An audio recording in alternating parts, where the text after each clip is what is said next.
আসসালামু আলাইকুম, hello friends, কেমন আছেন সবাই? আমার সামনে যে ফোনটি দেখতে পাচ্ছেন এটি ফোন নয়, এটি মাদারবোর্ড, আইফোন 6-এর মাদারবোর্ড।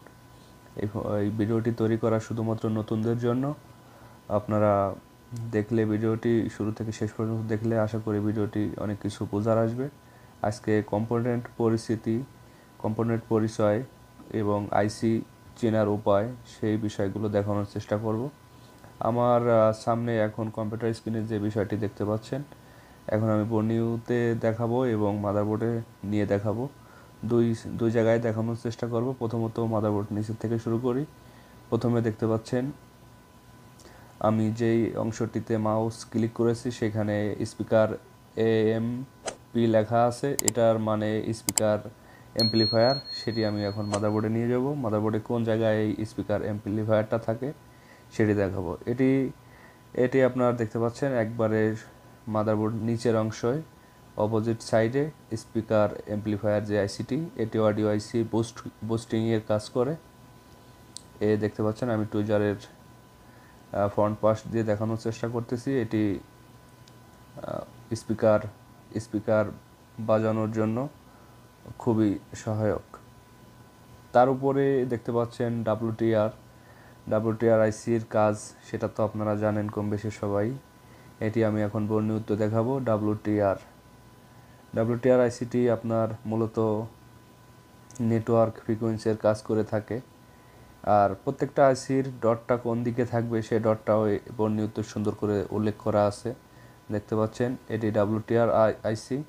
আর কোন কোন আইসি বেশি আপনার কাজ করতে হয়, কোন কোন আইসি বেশি নষ্ট হয়, সে বিষয়গুলো আমি আপনাদের সামনে দেখানোর চেষ্টা করব এবং শেয়ার করার চেষ্টা করব।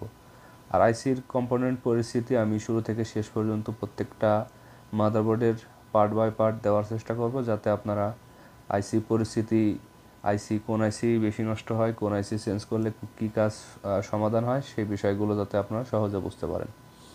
আমার কাছে এই মুহূর্তে যে আইসিটি দেখতে পাচ্ছেন এটি WFR লেখা আছে, সেটি আপনার তার পাশে দেখতে পাচ্ছেন RX রিসিভার, সেটি আপনার নেটওয়ার্ক রিসিভার যে আইসিটি, সেই আইসিটি। আর এই দুইটাই আপনার নেটওয়ার্কের সেকশনের কাজ করে। এখন যে সেকশনটি দেখাচ্ছি এটি পুরোপুরি সম্পূর্ণ নেটওয়ার্ক সেকশন। এই সেকশনটি সম্পূর্ণ নেটওয়ার্ক সেকশন। আমি নেটওয়ার্ক সেকশনের কাজ দেখানোর চেষ্টা করতেছি। এরপরে এটাও নেটওয়ার্ক সেকশন। এটা আপনার বেসব্যান্ড পাওয়ার আইসি যেটাকে বলে, ওই উপরে লেখা আছে বেসব্যান্ড পাওয়ার আইসি, বেসব্যান্ড পিএমইউ। বেসব্যান্ড পিএমইউর পাশে দেখতে পাচ্ছেন একটা বেসব্যান্ড ইপ্রুমের কাজ অনেক গুরুত্বপূর্ণ। রোম মানে তো বোঝেনি, র্যান্ডাম অপটোমাইজ মেমোরি। আপনার এটাও ছোট্ট একটা মেমোরি। এটি মাদারবোর্ডের যত ডাটা সংক্রান্ত থাকে এটির ভিতরে থাকে। ছোট হলেও এটার কাজ অনেক অপরিসীম। এটি আপনার বেসব্যান্ড পাওয়ার আইসি, তার পাশে বেসব্যান্ড ইপ্রুম। এগুলোর কাজ কি এটিও আমি আস্তে আস্তে আপনাদের সামনে দেখানোর চেষ্টা করব। আর দেখতে থাকেন আমার ভিডিওটি শুরু থেকে শেষ পর্যন্ত। আমি প্রত্যেকটা আইসি কোনটা কোন কাজে ব্যবহৃত হয় সেটা দেখানোর চেষ্টা করব। এটি এখন বেসব্যান্ড পাওয়ার আইসি। আমি যেখানে আমার মাউসটি দেখতে পাচ্ছেন এটি বেসব্যান্ড পাওয়ার আইসি। বেসব্যান্ড হারিয়ে গেলে, আইএমআই হারিয়ে গেলে এটি রিভলভ করতে হয়।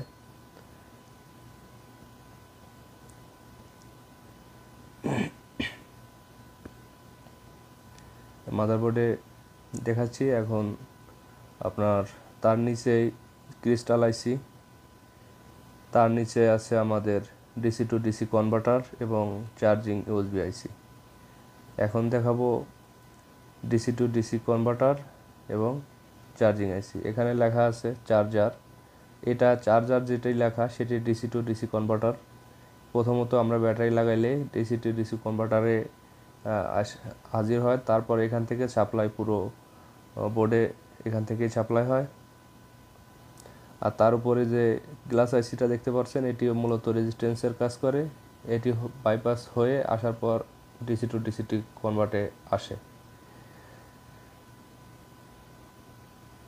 তার পাশে দেখতে পাচ্ছেন আমাদের সেই মূলত চার্জিং ইউএসবি যে আইসিটি। এখন আমি মাউস যেখানে রাখছি সেটা চার্জিং ইউএসবি আইসি, এটি থেকে ফোনটি ফোল্ডেড হতে পারে এবং ডিসি টু ডিসি কনভার্টার আইসি থেকেও ফোনটি ফোল্ডেড হতে পারে। এই আইসিগুলো যথেষ্ট কাজ করতে হয়, এই আইসিগুলো সমস্যা বেশি হয় মাদারবোর্ডে কাজ করতে হলে। এই বিষয়গুলো খুবই লক্ষ্য রাখবেন।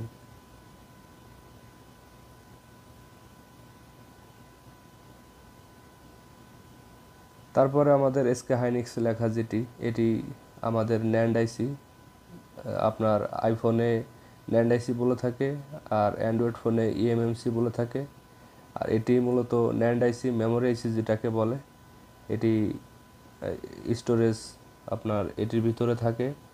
এটির কাজ শুধু মেমোরি স্টোরেজ ধরে রাখা। আমি এখন বর্ণীয় ডায়াগ্রামে দেখাচ্ছি। এটি দেখতে পাচ্ছেন এখানে ন্যান্ডে লেখা, আর ন্যান্ড বসানোর যে চেম্বারটা, সে চেম্বারের প্রিন্টগুলো কেমন সেটি দেখানোর চেষ্টা করতেছি। বর্ণীয় এবং মাদারবোর্ড দুটা পাশাপাশি। তার পাশে আছে আমাদের মাদারবোর্ড এপ্রোম। মাদারবোর্ড এপ্রোম এবং বেসব্যান্ড এপ্রোম এর আগে দেখাইছি। এপ্রোম অনেক গুরুত্বপূর্ণ একটি জিনিস, ছোট্ট একটি গ্লাস আইসি, তবে এপ্রোমের কাজ অপরিসীম। রোম মানেই তো বুঝেন র্যান্ডম অপটিমাইজ মেমোরি। আর ছোট্ট একটি, এটি আপনার বেসব্যান্ড এপ্রোম। আমার স্ক্রিনে যেটি দেখতে পাচ্ছেন এটি বেসব্যান্ড এপ্রোম। আর তার পাশে এখানে থাকবে আমাদের মাদারবোর্ড এপ্রোম। মাদারবোর্ড এপ্রোম কী কাজ এবং বেসব্যান্ড এপ্রোম কী কাজ ভবিষ্যতে আমার দ্বিতীয় পর্ব আসতেছে, সেটি আমি সেখানে বিস্তারিত প্র্যাকটিক্যালে দেখানোর চেষ্টা করব। এপ্রোম নষ্ট হলে কী সমস্যা হতে পারে, দ্বিতীয় পর্ব থেকে আমি সেই বিষয়গুলো ডিটেলসলি বলার চেষ্টা করব। এটি আমাদের মেন পাওয়ার আইসি, তার পাশে চার্জিং আইসি, তার পাশে আপনার টাচ আইসি। মেন পাওয়ার আইসি যেটা, সেটা আমরা এখন বর্ণিত দেখার চেষ্টা করব। আর প্রত্যেকটা আইসির ডট কোন দিকে থাকে সেটি ওই যে লাল চিহ্ন দিয়ে দেখানো আছে। প্রত্যেকটা আইসির ডট কোন দিকে থাকে। মেন পাওয়ার এজেট অন,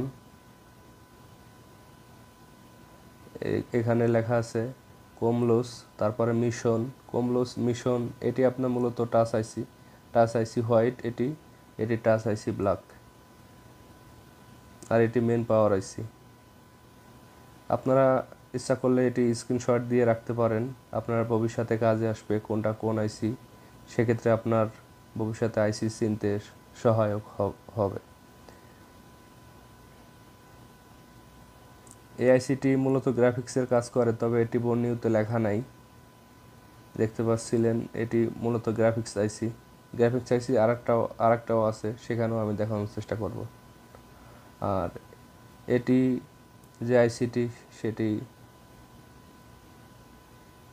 OSCAR যেটি লেখা, সেটি তার পাশে যেটি দেখতে পাচ্ছেন সেটি অডিও আইসি। আমি এখন মেন মাদারবোর্ডে দেখার চেষ্টা করব। মেন অডিও আইসি যেটি, সেটি গ্লাস আইসি, সেটি দেখালাম একটু আগে। তারপর আপনার দেখতে পাচ্ছেন এটি ওয়াইফাই আইসি। ওয়াইফাই আইসির নিচে আছে আপনার জিপিএস যে ট্র্যাকার যে আইসিটি, সেই আইসিটি আমি বর্ণিতে দেখার চেষ্টা করব। ওয়াইফাই অ্যান্ড ব্লুটুথ যে আইসিটি, তার নিচে আপনার জিপিএস ট্র্যাকার আইসি। আমাদের এই পার্টে মাদারবোর্ড সম্পূর্ণ আইসি দেখানো শেষ। আমরা দ্বিতীয় পার্টে চলে যাব। কোন আইসিটি কোন সমস্যা সেটি যদি আপনারা না বুঝে থাকেন, তাহলে স্ক্রিনশট দিয়ে ডিসক্রিপশনে বলতে পারেন যে আইসিটি কিসের, আমি রিপ্লাই দেওয়ার চেষ্টা করব। তারপর এইগুলো যেখানে দেখাচ্ছে এগুলো সম্পূর্ণ কেবল কানেকশন। তারপরে ডিসপ্লে পাওয়ার আইসি যেটি বলে, এটি ডিসপ্লে পাওয়ার আইসি বলতে বোঝাচ্ছে ডিসপ্লে গ্রাফিক্স আইসি। এটি আপনার মূলত সিপিউর পাশে ডিসপ্লে গ্রাফিক্স আইসি। আমরা এখন মাদারবোর্ডে দেখার চেষ্টা করব ডিসপ্লে গ্রাফিক্স আইসিটি কোথায় থাকে। প্রত্যেকটা আইসি অনেক জরুরি, প্রত্যেকটা আইসিরই কাজ করতে হয় আমাদের। আর আপনারা যারা নতুন কাজ করবেন, প্রত্যেকটা আইসিরই আপনাদের কাজ অবশ্যই সামনে পড়বে। দেখতে পাচ্ছেন এটি ডিসপ্লে গ্রাফিক্স আইসি, আর তার নিচে এক কর্নারে থাকবে ডিসপ্লে লাইট আইসি। এটি ডিসপ্লে আইসি, ডিসপ্লে পিএমইউ লেখা, আর তার নিচে যেটি আছে এটি ডিসপ্লে লাইট ড্রাইভার আইসি। এখানে লেখা আছে ব্ল্যাক লাইট, হ্যাঁ ব্যাকলাইট আইসি। এটি দেখতে পাচ্ছেন আমার মাউস যেখানে আছে সেখানে ডিসপ্লে ব্যাকলাইট আইসি। আমরা এখন বর্নিউতে চলে যাব, সেখানে দেখতে পাচ্ছেন ডিসপ্লে ব্যাকলাইট আইসি ছোট ছোট যে আইসিগুলো, তার পাশে বড় A8 যেটা লেখা সেটি আমাদের মেন সিপিইউ এবং র্যাম অ্যাডজাস্ট করা। তারপরে সিম কানেক্টর লেখা। তারপরে এটা জাইরো সেন্সর যেটাকে বলে, কম্পাস যেটাকে বলে। আর মেন সিপিইউ তো A8 লেখা, সেটা আমরা এখন মাদারবোর্ডে দেখাবো। তার মাদারবোর্ডে যেই অংশটি দেখানোর চেষ্টা করলাম সেটি আমার এখানে চেম্বারে ঢাকা আছে। তারপর আমি বর্নিউতে দেখানোর চেষ্টা করব এই অংশতে কি কি থাকে। আপনার এখানে কম্পাস সেন্সরটি আছে, তারপরে মেন পিএ, বেসব্যান্ড সিপিইউ এটি বেসব্যান্ড সিপিইউ, বেসব্যান্ড হারিয়ে গেলে আইএমআই হারিয়ে গেলে এটা রিবেল করলে চলে আসে কলকম লেখা, যেটা বেসব্যান্ড সিপিইউ। তারপরে কিছু পিএ আছে, 4G আইসি, 2G আইসি, আর তারপরে আপনার অ্যান্টেনা সুইচিং। এই অংশটা বেশি কাজ নয়, কাজ শুধু কলকম লেখা যে আইসিটি, সেই আইসিটি রিভলভিং করলে হয়ে যায়। ধন্যবাদ আমার ভিডিওটি এত সময় দেখার জন্য।